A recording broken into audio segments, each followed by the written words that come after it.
حسن، جیسا کہ اجلاس کے حوالے سے میں آپ سے کہہ رہی تھی کہ مجھے بتائیے گا کہ یہ جو اہم اجلاس ہوا اس میں کیا کیا فیصلے ہوئے، پھر چیف الیکشن کمشنر کے سامنے کون کون سے ثبوت رکھے گئے، ان ثبوتوں کی روشنی میں کیا اب کارروائی ہو سکتی ہے تحریک انصاف کے خلاف؟ دیکھیں کل جو الیکشن کمیشن آف پاکستان جو ہے سکندر سلطان راجہ صاحب وہ لاہور آئے تھے، اور وہ لاہور وزیر اعلیٰ پنجاب کی درخواست پر ہی لاہور آئے تھے۔ ان کو یہ بتایا گیا تھا کہ یہاں پر جو 9 مئی کا سانحہ ہوا ہے اس میں ہمارے پاس دہشت گردی کے ثبوت ہے، اور وہ ایک سیاسی جماعت کے حوالے سے وزیر اعلیٰ پنجاب اس کے حوالے سے ایک بریفنگ تیار کی گئی تھی، ان کو آگاہ کیا گیا۔ اس میں تو یہ بتایا گیا کہ ہم نے 628 کالز جو ہیں اس کو ٹریس کیا ہے، اور پھر پنجاب حکومت نے جو دعویٰ کیا ہے کہ ہم نے تقریباً 300 سے زائد خواتین جو ہے ہم نے اس کو ٹریس کیا ہے، جن میں سے 17 کے قریب خواتین اس وقت جو جناح ہاؤس کا یہ واقعہ ہوا ہے سانحہ، وہ وہاں پر اندر موجود تھی، عوام کو اکسا رہی تھی اس کام کے حوالے سے۔ پھر لیڈرشپ کے حوالے سے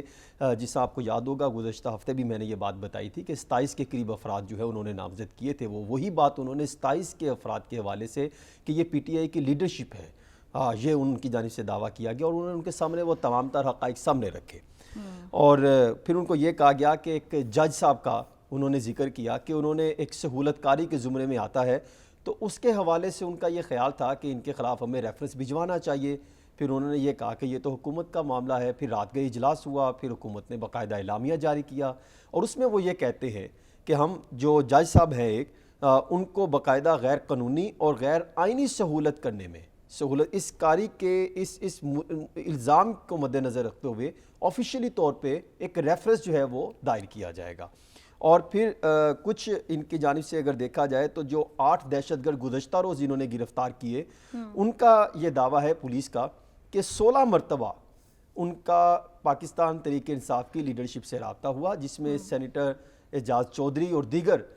تحریک انصاف کی لیڈرشپ شامل ہے۔ ان کے ایویڈنس بھی انہوں نے ان کے سامنے رکھے۔ یہ سارا حکومت کا دعویٰ ہے کہ حکومت کہہ رہی ہے ہم نے یہ اقدامات کیے، اور پھر 400 شرپسندوں کی ویڈیو انہوں نے کہا ہمیں مل گئی، اور 3 روز میں 256 جو ہے تشدد کے واقعات رپورٹ ہوئے، اور یہ فیصلے ان کو بتایا گیا۔ پھر الیکشن کمیشن نے کہا کہ ہمیں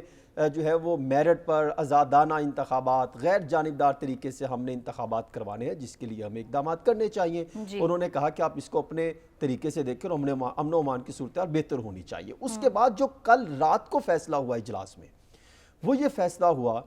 کہ آج زمان پارک کا آپریشن کیا جائے گا، وہاں پر سرچ آپریشن ہوگا، وہاں پر جو دہشت گردی ان کے پاس اطلاعات تھی کہ وہاں پر کچھ افراد موجود ہیں، اور پھر انہوں نے یہ بھی فیصلہ کیا کہ تقریباً 7 روز تک جو زمان پارک کا ایریا ہے اس کو سیل رکھا جائے گا۔ جی حسن، اور آج جب وہاں پر پہنچے، جو آپ نے دیکھا کچھ دیر پہلے یہ 2-2.5 گھنٹے یہ سارا معاملہ چلتا رہا، اس کی مذاکراتی ٹیم جو وہاں پر پہنچی تھی وہ فی الحال ناکام ہو گئے۔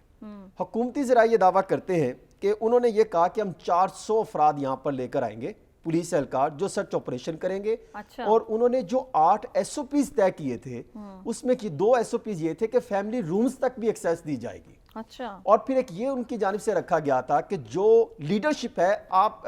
باقاعدہ طور پہ ہمیں سپورٹ کریں، ہم اس لیڈرشپ کو گرفتار جو نہیں ہوئے ان کو کریں گے، اور آپ بھی ہمیں سپورٹ کریں کہ ان کی گرفتاری ہونی چاہیے۔